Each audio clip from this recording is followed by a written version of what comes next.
Taib. Bismillah. Wassalatu wassalamu ala Sayyidina Rasulillah.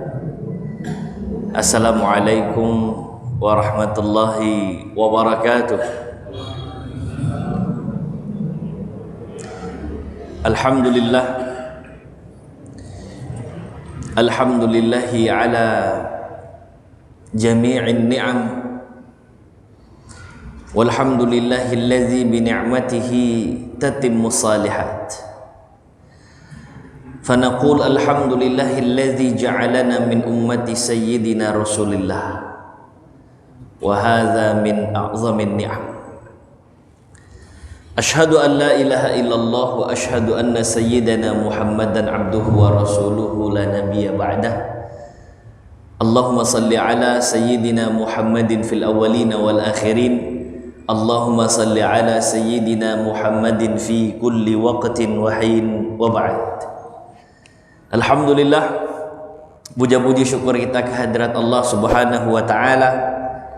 Salawat dan salam semoga selalu tercurahkan kepada junjungan kita Nabi besar Nabi Muhammad sallallahu alaihi wasallam, juga kepada keluarga Rasulullah sallallahu alaihi wasallam min ali baitihil kiram, juga kepada seluruh sahabat Rasulullah sallallahu alaihi wasallam radhiyallahu anhum ajma'in, juga kepada seluruh umat Rasulullah sallallahu alaihi wasallam yang insyaallah kita semua termasuk di dalamnya. Amin ya rabbal alamin.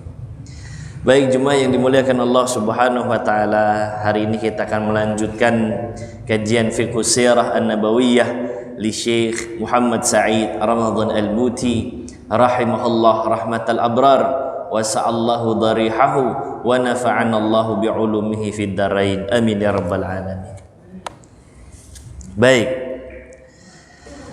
kita kemarin sudah membahas sedikit terkait dua peperangan.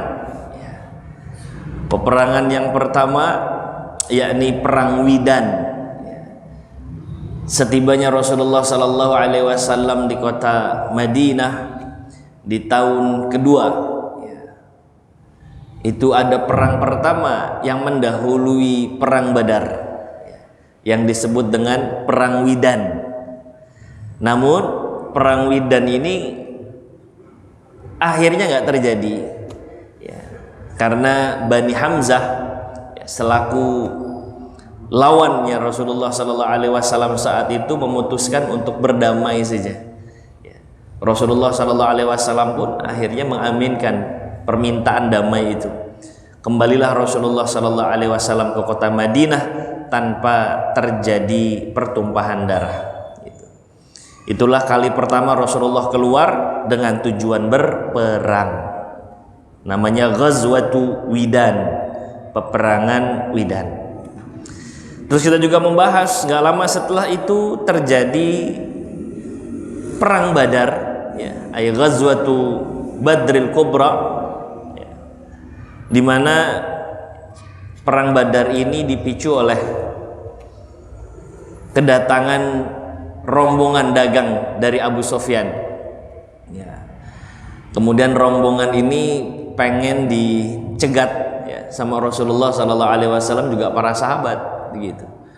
Maka Rasulullah yang mendengar informasi kedatangan Abu Sufyan yang melewati jalan gak jauh dari kota Madinah, ya, akhirnya mengajak para sahabat yang lain untuk mencegat Abu Sufyan ini.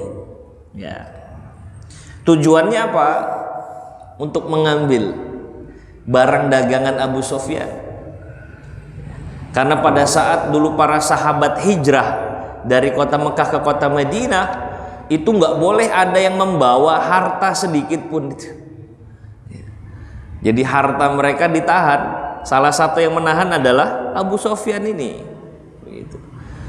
Maka hitungannya, kok boleh kita mencegat orang terus ngambil hartanya? Enggak, Abu Sufyan datang kemudian melewati area kaum muslimin, sementara Abu Sufyan termasuk bagian dari kafir harbi. Kafir harbi ini orang non-Islam yang memerangi Islam secara nyata. maka ulama sepakat hartanya kafir harbi halal. Nah, ini juga sebagai bagian dari mengambil harta umat Islam yang dulu sempat ditahan dan diambil oleh orang-orang kafir Quraisy. Nah, jadi awalnya cuma pengen ngejegat doang nih. Maka setelah itu Rasulullah ngajak beberapa sahabat, terkumpullah kurang lebih 314 orang sahabat. Ya. Itu belum semuanya, karena memang informasinya bukan mau perang, cuma pengen ngejegat doang gitu. 314 ini sudah siap. Ya.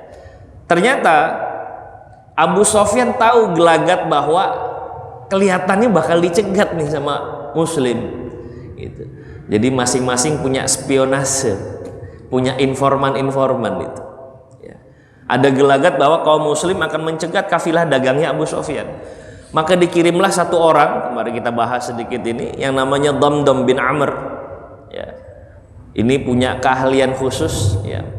Beliau salah satu penunggang kuda handal.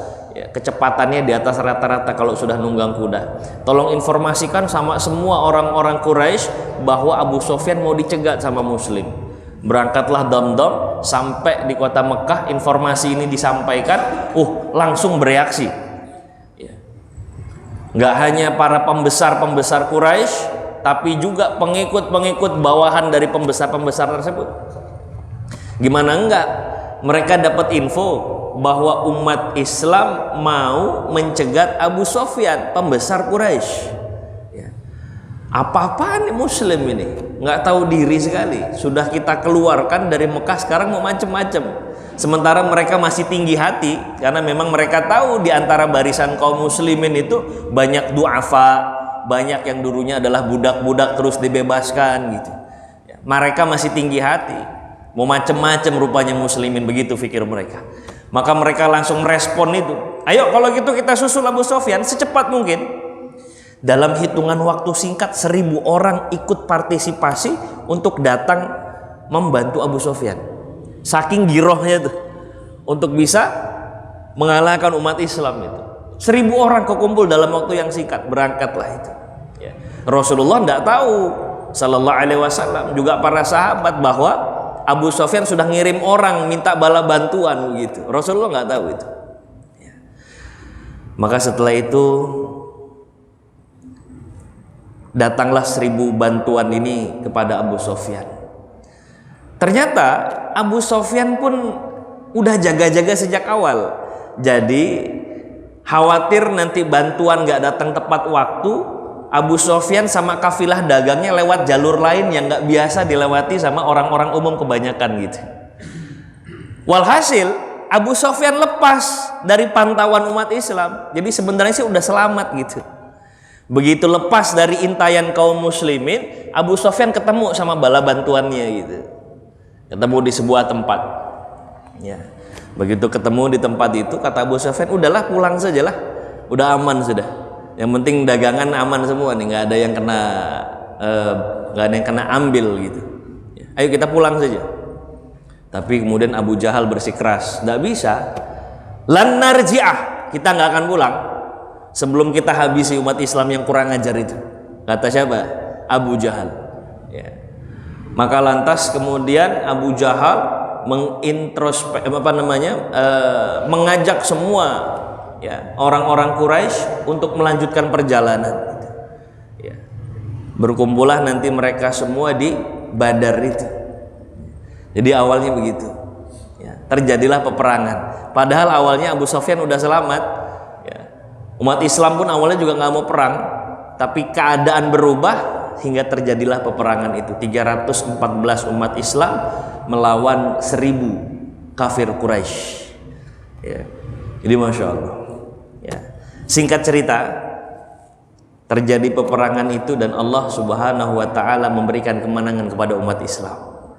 Ini kemenangan pertama dalam perang pertama melawan musuh-musuh Allah Subhanahu wa Ta'ala. Ya. Di balik kisah perang Badar ini ada beberapa kisah juga yang ingin Al-Fakir sampaikan. Memang tidak termaktub dalam kitab Fiqh Sirah An-Nabawiyah, tapi nanti kita akan menjadikan ini sebagai tambahan maklumat untuk bisa melihat perang Badar lebih luas lagi, mengumpulkan puzzle-puzzle supaya jadi satu gambaran utuh dari perang Badar gitu. Nah, pada saat perang Badar itu terjadi sebenarnya udah nggak imbang, 1 lawan 3 Pak, 314 melawan 1000 gitu.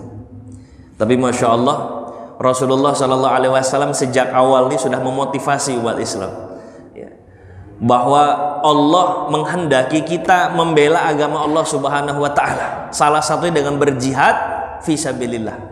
Ya. Maka mereka udah siap tuh, sam'atan wa ta'atan ya Rasulullah, apa yang kau inginkan. Kan ada terjadi dialog tuh di pertemuan sebelumnya, kita sudah bahas. Ya. Kata Rasulullah, ternyata bala bantuan orang-orang Quraisy datang. Kurang lebih jumlahnya 1000 orang.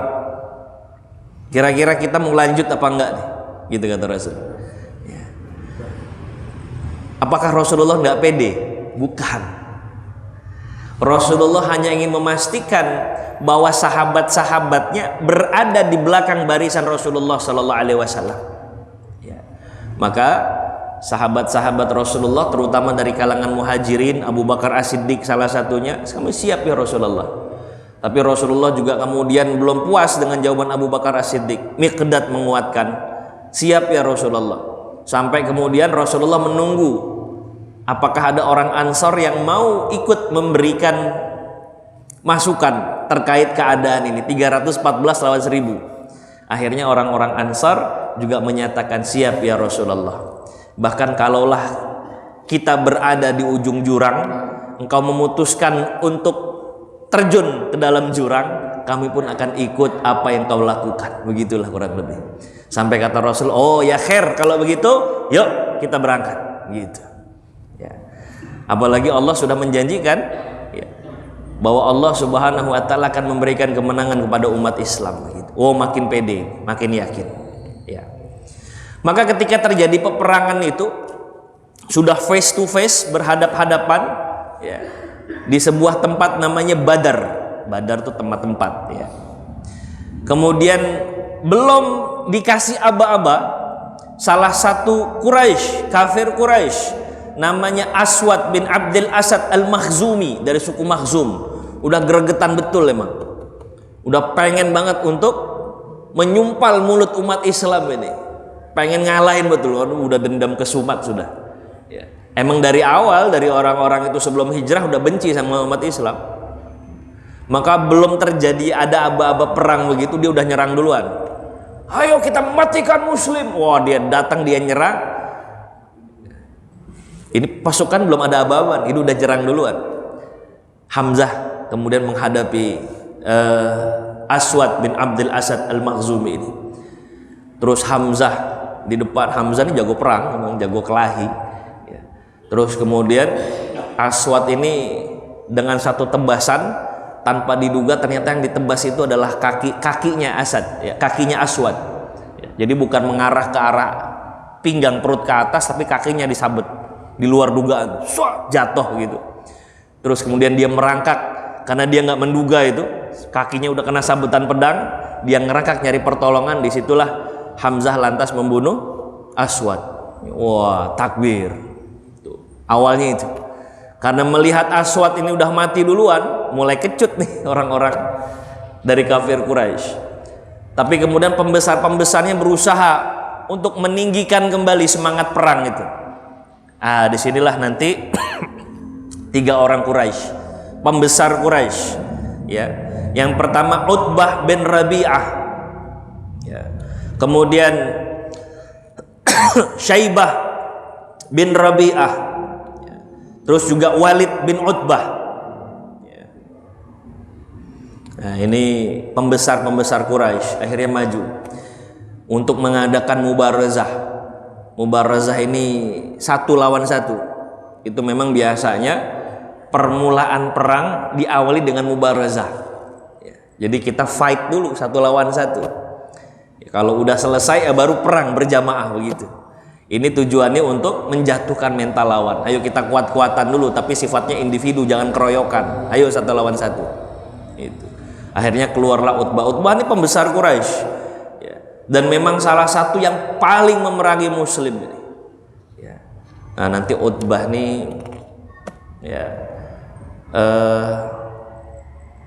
punya anak ya namanya Hindun. Nah, Hindun ini yang nanti sempat ngegrogotin jantungnya Hamzah ya.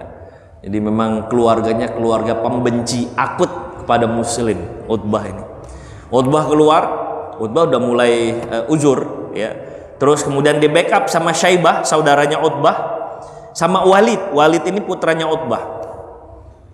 Dan Masya Allah, begitu 3 orang ini menantang umat Islam, keluarlah 3 orang Ansor. Wah, ini Ansor memainkan peranan ya. Al-Ansar yal'abuna daurahum ya. Tanpa diminta, lantas 3 orang Ansor keluar. Satu namanya Auf bin Harith, kemudian juga Abdullah ibn Rawahah, terus ada Muawiz bin Haris, bukan Haris, bin Haris ya. 3 orang keluar. Kata Utbah, salah satu di antara dedengkot Quraisy ini, siapa kalian? Mana antum? Saya nggak kenal kalian, nggak ada urusan sama kalian. Mendingan nyingkir aja. Urusan saya sama kaum saya. Urusan saya sama orang-orang Makkah. Nggak ada urusan sama kalian. Saya nggak mau perang sama kalian. Maka saat itu Rasulullah SAW memanggil 3 nambah. Ya. Yang pertama kali dipanggil oleh Rasulullah, ya Ubaidah bin Haris, qum. Ubaidah bin Haris, bangun, kata Rasulullah. Ya Hamzah, qum. Hamzah, bangun, kata Rasul. Wa ya Ali, qum. Wahai Ali, bangun. Hadapi itu 3 orang. Lantas kemudian 3 lawan 3 ini ya, saling berperang satu sama lainnya. Ya. Adu mahir, mainkan pedang. Pertama Hamzah menang tanpa ada kesulitan ya. Hamzah lawannya Syaibah ya. Syaibah kalah dengan mudah, gampang sekali Hamzah mengalahkan itu. Kemudian Sayyidina Ali bin Abi Thalib juga begitu, lawannya Walid. Walid ini masih muda ya, kurang lebih seumuran lah sama Ali bin Abi Thalib. Jadi yang muda sama yang muda, senior sama senior. Ali pun dengan mudah membunuh Walid bin Utbah ya. 2 sudah mati ya. Tinggal Utbah nih. Utbah sama Ubaidah bin Haris ternyata sama-sama saling melukai ya. Ubaidah terluka, Utbah juga terluka gitu. Maka kedua sahabat Rasulullah SAW, Hamzah juga Ali, membantu Utbah. Akhirnya Hamzah turun tangan melawan Utbah. Disitulah Utbah kalah dengan Hamzah, matilah itu Utbah ya. Oh, ini yang bikin nanti Hindun putrinya Utbah dendam kesumat. Bayangin, bapaknya, pamannya, sama saudaranya mati di tangan umat Islam, dan 2 diantaranya mati di tangan Hamzah ya. Begitu juga dengan Ubaidah bin Haris ya, karena udah terluka, terus sempat diselamatkan, tapi ternyata beliau menjadi syahid pada saat perang Badar itu ya. Nah, itu 3 pembesar ya, dan 4 tambahan dari Aswad bin Abil Asad al-Makhzumi, 4 yang mati pertama dari pihak musuh gitu ya. Terus kemudian terjadi peperangan, ini juga unik ya. Peperangan ini sungguh sebenarnya nggak berimbang sekali, karena 1000 melawan 300 tadi seperti yang Al-Fakir sampaikan di awal. Tapi ada satu kejadian di mana nanti Abu Jahal, Fir'aunnya umat ini, mati pada saat perang Badar itu, Abu Jahal itu ya. Ceritanya bagaimana? Pada saat terjadi peperangan, ada 2 anak muda namanya Muaz sama Muawiz, putranya Afra, ayahnya namanya Afra ya.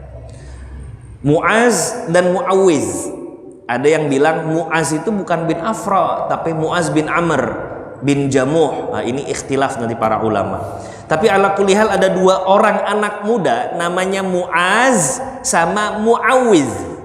Muaz sama Muawiz. Begitu terjadi peperangan, orang ini, 2 anak ini ternyata udah ngincer. Siapa yang diincar? Yang sering mereka dengar bahwa orang ini sering sekali mengganggu Rasulullah dan umat Islam. Yang diincar adalah Abu Jahal. Ini kesempatan nih. mana Abu Jahal. Masalahnya nggak kenal ini orang mana Abu Jahal, kan orang Madinah, orang Ansar. Maka begitu terjadi peperangan, dia dekati sahabat-sahabat Rasulullah, sebagian kemudian sibuk berperang, ya, nggak dapat kesempatan untuk menjawab pertanyaan dua anak muda ini, sampai ketemulah pada satu waktu dengan Abdurrahman ibnu Auf. Akhirnya dua anak ini nanya, wahai paman, tolong kasih tahu saya, mana sih yang namanya Abu Jahal yang dulu sering gangguin Rasul itu? Kata Abdurrahman, nanti saya coba lihat dulu. Dipantau sama Abdurrahman bin Auf. Ternyata ada di bawah pohon, lagi teriak-teriak, lagi ngasih pengarahan sama kaum Quraisy. Ayo lawan sana, lawan sini, ayo yang sebelah sana. Oh, lagi sibuk lah ceritanya. Maka kata Abdurrahman bin Auf, nah, itu orang itu orangnya yang kalian cari, Abu Jahal itu. Labbaik ya ammi. Baik, terima kasih wahai paman, siap. Saya pengen nebas palanya Abu Jahal ini. Yang satu umur 14 tahun, satu umur 13 tahun. Riwayat lain mengatakan baru 15 tahun. Tapi emang udah kesel, ngedengar cerita Rasul diganggu aja kesel. Kebayang gimana Rasulullahnya sallallahu alaihi wasallam begitu. Ya. Maka kedua anak muda ini langsung menerobos pasukan-pasukan yang lagi berperang itu. Dan Masya Allah, Mu'azlah yang pertama kali sampai kepada Abu Jahal. Ya. Dia semangat, terus dia tebas itu, dia tebas. Ternyata kalau dalam sebagian riwayat yang kena tebas tuh kaki kudanya Abu Jahal. Tapi lantas kemudian Abu Jahal jatuh. Ya. Begitu Abu Jahal jatuh, disitulah Mu'az kembali menebas Abu Jahal. Yang terkena adalah kakinya Abu Jahal. Maka Abu Jahal udah nggak bisa bangun lagi saat itu. Ya. Nah, begitu kemudian Mu'az ini berhasil untuk nebas kakinya Abu Jahal, Ikrimah putranya Abu Jahal, nanti satu saat Ikrimah akan masuk ke dalam agama Islam, tapi saat itu masih nge-backup ayahnya Abu Jahal.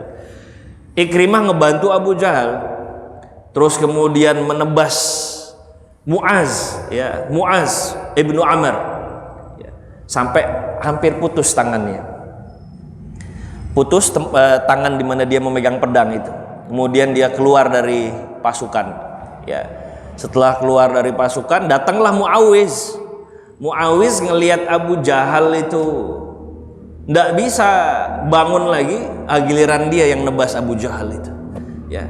Sampai kemudian tergeletaklah Abu Jahal. Satu riwayat menyatakan setelah itu, ya, beberapa pembantu dari Abu Jahal berhasil membunuh Muawiz.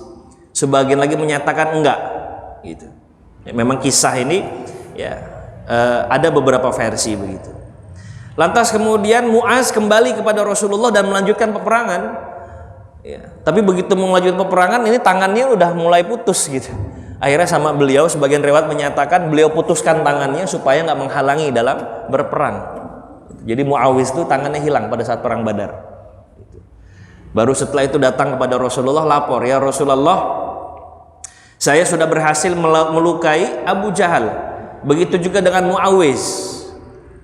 Oh, kalau begitu kata Rasulullah, siapa di antara kalian man minkum mau melihat keadaannya Abu Jahal dan memastikan keadaannya? Ya. Maka sahabat-sahabat langsung mencar lagi tuh. Salah satu yang ngikutin petunjuk Rasulullah ini adalah Abdullah ibnu Mas'ud. Siapa? Abdullah ibnu Mas'ud. Ini orang yang Rasulullah cinta, yang bahkan Rasulullah ini mau ngedengerin bacaan Quran dari Abdullah ibnu Mas'ud. Sahabat Rasulullah yang namanya Abdullah banyak, Pak, banyak. Karena Rasulullah SAW bersabda, nama yang dicintai oleh Allah dan Rasulnya salah satunya adalah Abdullah. Jadi banyak tuh, Abdullah ibnu Umar, Abdullah ibnu Abbas, Abdullah ibnu Amr ibnul As, Abdullah ibnu Zubair. Tuh Abdullah namanya. Tapi kalau semua nama Abdullah itu dipanggil, biasanya nama ayahnya. Misalkan Ibnu Umar berarti Abdullah Ibnu Umar, Ibnu Abbas berarti Abdullah Ibnu Abbas. Kalau Rasulullah manggil Abdullah, maksudnya adalah Abdullah Ibnu Mas'ud ini. Jadi kan spesial. Di antara Abdullah, kalau disebut Abdullah saja, ya, itu tandanya Abdullah Ibnu Mas'ud. Orangnya kecil, Pak.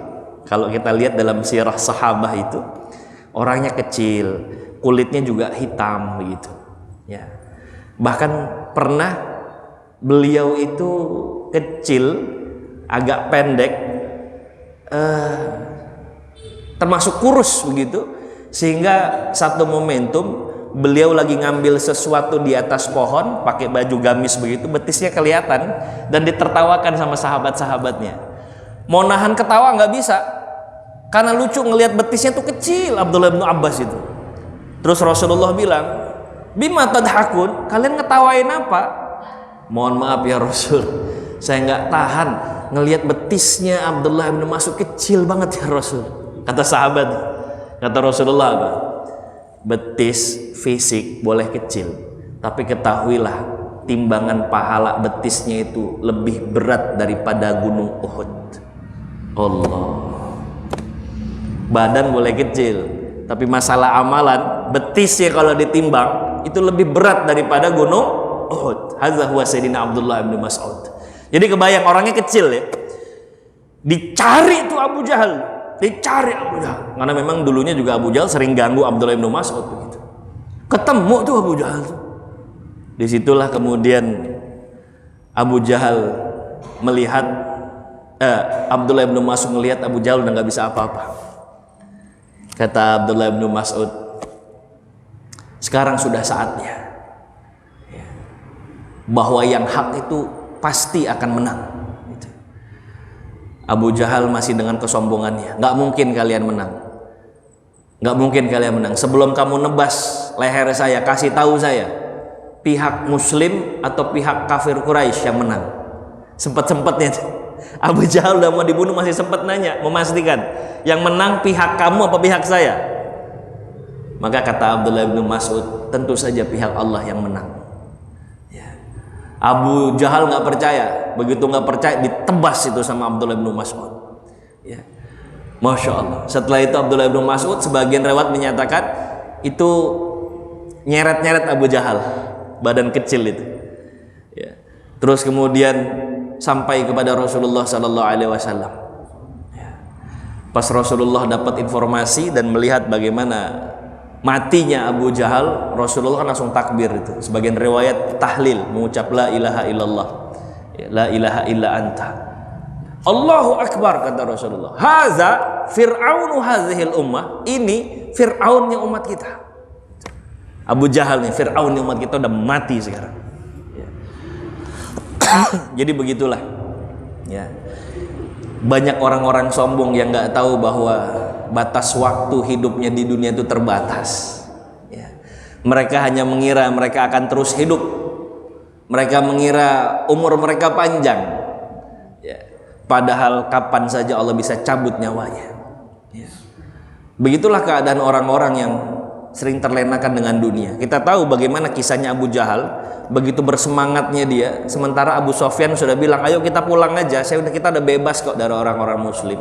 Kata Abu Jahal, nggak bisa, nanti kita tinggal dulu selama 3 hari itu di Badar, biar nanti kita bikin bakar-bakar kambing, nanti kita makan-makan, kita minum-minum khamar, ditemani sama wanita-wanita kita, supaya mereka itu jatuh mentalnya di hadapan kita, sehingga mereka semua mengakui bagaimana dahsyatnya orang-orang Quraisy.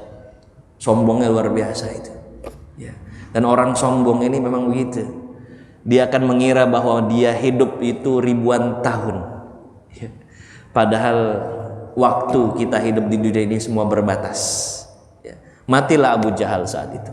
Kata Rasulullah, haza fir'aunu hazihil ummah. Ini yang menjadi salah satu rujukan kita bahwa sejarah itu amat sangat mungkin berulang. Ketika Rasulullah bilang haza fir'aunu hazihil ummah, ini Fir'aunnya umat kita, sementara Fir'aun hidup di zaman Nabiullah Musa alaihi salam. Tapi karakternya sama, sombongnya sama, jahatnya sama, meninggikan dirinya sama. Maka sejarah boleh jadi berulang dengan objek yang berbeda, tapi punya poin pembelajaran yang sama untuk kita orang-orang sesudahnya. Karena Rasulullah bilang itu, hadza fir'aunu hazihil ummah. Ya. Nah, jadi kita bisa banyak belajar dari sejarah ini. Ya. Baik, jemaah yang dimuliakan Allah Subhanahu wa taala. Selain Abu Jahal, ada juga Umayyah bin Khalaf. Mati pula Umayyah bin Khalaf ini. Umayyah bin Khalaf nih, kalau kita pernah tahu, dialah orang yang menyiksa Bilal bin Rabah. Ini orang ini, Umayyah bin Khalaf. Badannya besar, ya. Secara fisik sebenarnya nggak cocok jadi panglima perang, tapi karena duitnya banyak, diagung-agungkan sama orang Quraisy. Umayyah bin Khalaf ini. Ya. Umayyah bin Khalaf punya cerita khusus sebelum nanti mati pada saat perang Badar itu. Umayyah bin Khalaf ini punya penjamin kafil di kota Madinah namanya Sa'ad ibnu Mu'az. Salah satu pemimpin orang-orang Ansar, Sa'ad bin Mu'az. Walaupun ini sebelum datangnya Islam, mereka udah temenan. Jadi kalau Umayyah bin Khalaf lagi lewat Madinah, aman dia karena ada Sa'ad bin Mu'az. Kalau Sa'ad bin Mu'az lagi ke Mekah, aman dia karena ada Umayyah bin Khalaf. Ini namanya penjamin, kafil. Ya.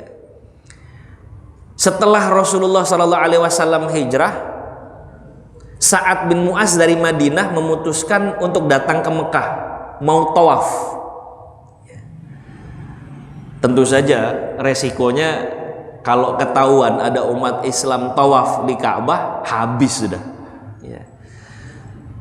Tapi Sa'ad pintar, dia tahu dia punya Umayyah bin Khalaf, dia punya penjamin yang bukan orang sembarangan gitu. Dikontak lah itu Umayyah bin Khalaf itu. Singkat cerita, datang ke Mekah atas jaminan Umayyah bin Khalaf. Dia bilang sama Umayyah, "Maya, saya pengen tawaf nih, cari waktu yang sepi deh, biar saya aman, kamu juga aman gitu. Karena nama kamu nih."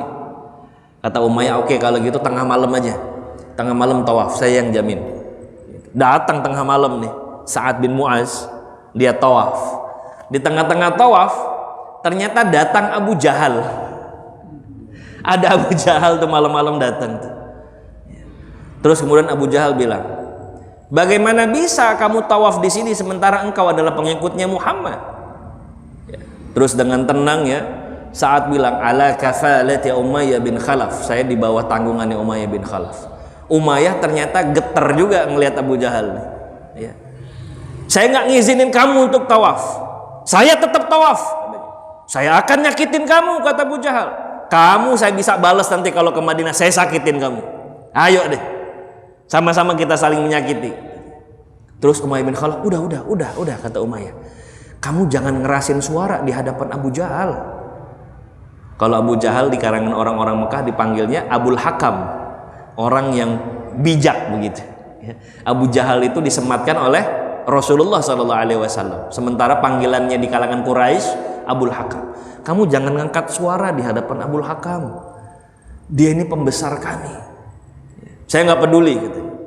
"Saya nggak peduli sama Abul Hakam versi kalian itu. Saya nggak peduli. Kalau dia nyakitin saya dan kaum saya di Madinah akan nyakitin dia kalau nanti dia ke Madinah." Gitu. Ya. Maka saat itu Umayyah memisahkan, sudah. Kalau gitu selesaikan saja tawaf ini. Ya. Saat ternyata masih panas juga nih. Ya. "Saya nggak peduli," katanya. "Toh nanti kalian semua akan mati nanti di Madinah. Begitu, kalian semua akan mati di tangan kami umat Islam." Ya. Siapa yang bilang? Rasul kami Muhammad SAW. Oh, ternyata Umayyah bin Khalaf itu percaya sama Rasul. Terus dia senggol itu Sa'ad bin Mu'az. "Ketahuilah Muhammad nggak pernah bohong," katanya. Jadi takut juga deh. Pulanglah ke rumahnya Umayyah bin Khalaf ini, ketemu sama istrinya. Kata istrinya, "Bang, kenapa bang? Kok pucat sekali bang?" Kata Umayyah bin Khalaf, "Tadi Sa'ad bin Mu'az kasih tahu bahwa saya Abu Jahal akan mati di tangan umat Islam. Dan ketahuilah ya Ummi Sofyan." Ada yang bilang wa Ummi Sofwan, ya, karena anaknya antara Sofyan sama Sofwan. "Ketahuilah wahai istriku, Muhammad itu nggak pernah dusta." Jadi sebenarnya dia ngakuin Rasulullah SAW, tapi karena kesombongannya, takut kehilangan jabatan dan sejenisnya, akhirnya dia menolak datangnya agama Allah Subhanahu Wa Taala. Padahal dia percaya Rasulullah nggak pernah bohong. Jadi kesombongan itu bisa menutupi kebenaran walaupun itu diyakini, Pak. Jadi hati-hati sama takabur, hati-hati sama kesombongan itu. Ya. Orang kalau sombong kadang-kadang syariat itu main dilangkahin aja sama dia. Ya. Karena begitulah sunatullahnya dari dulu itu. Umayyah bin Khalaf tuh ketakutan semenjak saat itu. Maka pada saat perang Badar aslinya dia nggak mau ikut, Pak. Yang lain udah pada jalan nih, pasukan udah jalan, bahkan anak buahnya Umayyah bin Khalaf udah jalan, Umayyah bin Khalaf masih di rumah. Kenapa nih Umayyah nggak mau datang, nggak mau ikut ini? Didatangi sama Abu Jahal, didatangi sama Uqbah bin Abi Mu'id. Ini dua orang musuh Rasulullah nih. Yang satu bawa buhur itu apa? Dupa, wewangian. Zaman dulu kan nggak ada parfum, biasanya pakai buhur itu, sampai sekarang masih ada. Itu biasanya didekatkan ke baju, nanti asapnya tuh nempel wangi gitu. Ya. Dibawa buhur yang baunya bau wanita. Itu Uqbah bin Abi Mu'id bawa buhur. Sementara Abu Jahal dia bawa celak perempuan buat celak. Ya. Terus datang ke rumahnya Umayyah bin Khalaf. Wahai Umayyah, kamu nih cocoknya pakai buhur ini. Biar sama kayak wanita-wanita Quraisy. Kata Abu Jahal, kamu juga cocok nih pakai celak nih. Cemen kalau bahasa kita mah. Mendingan jadi cewek aja deh. Ya. Nih celak pakai. Marahlah Umayyah. Kamu menghina saya, kata Umayyah. Ayo kita ikut perang. Berangkat Umayyah akhirnya. Ya. Walaupun dia sempat takut di awal itu. Itu ada dalam Sahihain, ya, dalam riwayat Bukhari. Panjang sekali riwayat itu. Lantas kemudian begitu udah sampai di sebuah tempat namanya Juhfah. Juhfah itu biasanya mikot buat orang-orang yang datang dari apa namanya daerah-daerah Laut Merah tuh. Ya, jadi ke Laut Merah namanya Juhfah. Sampai di Juhfah ada seorang Quraisy mimpi. Ya. Begitu dia bangun dari mimpinya dia ngejerit-jerit gitu. Ya. Ampuni saya, ampuni kami, gitu. Ampuni kami. Ditanya kenapa? Ketahuilah saya bermimpi bahwa ada seorang penunggang kuda yang habis membunuh kita semua. Maka Abu Jahal mati, Umayyah bin Khalaf mati, Uqbah bin Abi Mu'id mati. Kata orang ini, kata orang Quraisy. Wah, ternyata khawatir itu Umayyah bin Khalaf ini. Wah, berarti yang disebutkan Muhammad jangan-jangan benar ini. Tapi karena lagi-lagi dia mempertaruhkan harga dirinya, ikut perang lah itu. Ya. Dan sesuai apa yang disabdakan Rasul sebelum perang tuh Rasulullah udah bilang, nanti fulan matinya di sini, fulan matinya di sini, fulan matinya di sini. Dan 100% tepat apa yang diomongkan oleh Rasul. Abu Jahal mati di tempat itu, Umayyah bin Khalaf mati di tempat itu, kemudian nanti ada Uqbah bin Abi Mu'id mati di tempat di mana Rasulullah tunjukkan itu. Ya. Singkat cerita, Umayyah bin Khalaf ikut perang, ya, ketangkep jadi tawanan. Sebenarnya sudah diselamatkan sama Abdurrahman bin Auf untuk jadi tawanan, untuk nanti ditebus, kan biasanya begitu. Tapi kelihatan sama Bilal bin Rabah. Kata Bilal, nih dia nih Umayyah bin Khalaf nih, yang dulu pernah nyiksa kita nih. Dia teriak, ya Ansar, wahai penduduk Ansar, nih yang namanya Umayyah bin Khalaf, saya kasih tahu nih, kalau dia nggak selamat, saya juga. Pilihannya dua, saya selamat atau dia yang selamat. Terprovokasilah orang-orang Ansor. Singkat cerita mereka ngambil pedang, dibunuhnya Umayyah bin Khalaf. Walaupun saat itu sudah berada di bawah tanggungannya Abdurrahman ibnu Auf. Mati Umayyah bin Khalaf itu. Ya. Begitulah Allah memperlihatkan pembesar-pembesar Quraisy mati dalam keadaan ketakutan, mati dalam keadaan yang tidak baik. Ya. Ini semua mengajarkan kita bahwa husnul khatimah dan su'ul khatimah adalah pilihan dan ikhtiar kita semua. Ada sebagian yang udah percaya sama Rasulullah tapi mengingkari karena kesombongannya. Sebagian ada yang menerima dengan lapang hati dan lapang dada. Ya. Maka jemaah yang dimuliakan Allah Subhanahu wa taala, ini sebagian dari kisah di balik matinya beberapa sanadidu Quraisy, pembesar-pembesar Quraisy. Kita akan masuk lagi lebih dalam terkait dengan hikmah-hikmah di balik perang Badar, insya Allah di pertemuan berikutnya. Mudah-mudahan Allah kasih kita umur panjang, mudah-mudahan Allah kasih kita istiqomah sehingga kita bisa punya kesempatan untuk membahas perang Badar lagi lebih dalam lagi insya Allah. Mari kita akhiri dengan sama-sama mengucap alhamdulillahirabbil alamin. Kita tutup dengan membaca kafaratul majlis. Subhanakallahumma wa bihamdika asyhadu an la ilaha illa anta astaghfiruka wa atubu ilaik. Terima kasih banyak. Mohon maaf lahir batin. Wassalamualaikum warahmatullahi wabarakatuh.